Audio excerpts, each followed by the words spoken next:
1748 in southern Germany, Bavaria, in a small town called Ingolstadt. A boy was born.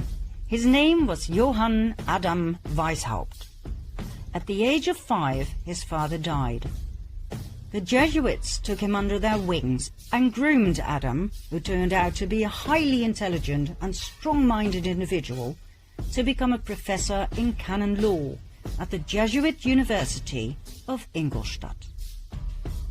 He rewrote ancient historical documents in which the ideology of Lucifer would eventually lead to the complete control of the world.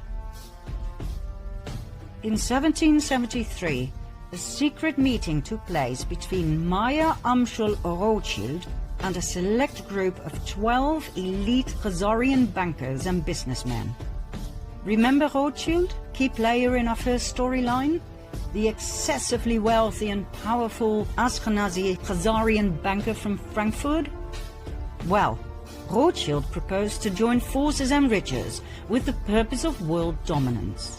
He had set his eye on Adam Weishaupt, who would be perfect to implement their plans in practice and run their organization.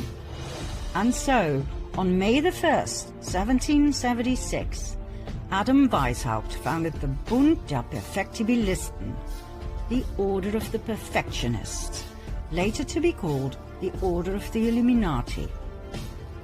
It was the fusion of the financial empire of the Rothschilds and the wealth and power of the military order of the Jesuits.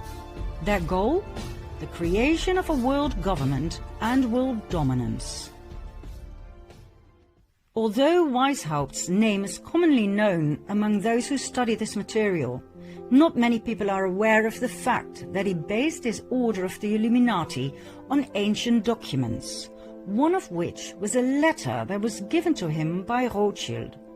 This letter, referred to as the Constantinople letter, was old and of extreme value to the Ashkenazim. It was 287 years old, written in 1489 by the Nazi, the chairman of the Jewish High Council in Constantinople, as a response to an outcry for help by the head of the Ashkenazi Jews in France. Remember the Khazarians who had fled Russia and who had changed their name to Ashkenazi Jews? They now felt threatened by the other ethnic groups in France. The king had even told them they had to convert to Christianity. The reply of the Nazi in the Constantinople letter was as follows.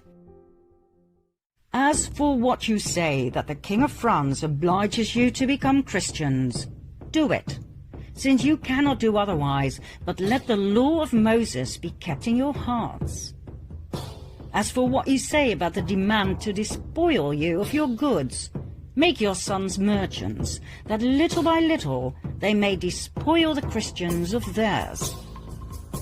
As for what you say about their making attempts on your lives, make your sons doctors and apothecaries, that they may take away Christian lives. As for what you say about their destroying your synagogues, make your sons canons and clerics, in order that they may destroy their churches. As for the many other vexations you complain of, arrange that your sons become advocates and lawyers, and see that they always mix themselves up with the affairs of state, in order that by putting Christians under your yoke, you may dominate the world and be avenged on them. Do not swerve from this order we give you, for you will find by experience that, humiliated as you are now, you will reach the actuality of power. In other words, they were told to fake a make-believe conversion and to infiltrate every aspect of society: commerce, medicine, religion, and legislation, with the sole purpose of revenge and destruction. How Khazarian! Adam Weishaupt founded the Order of the Illuminati in 1776, financed by the Rothschilds, based on this letter, that, by the way, was based on an even older document, more about which in Part 4. 1 year later, in 1777, Weishaupt joined the Grand Orient Masonic Lodge. He made over 2,000 Jesuits head of the many lodges across the world, thus establishing a massive empire of power in which the Jesuit order was the spider in the web.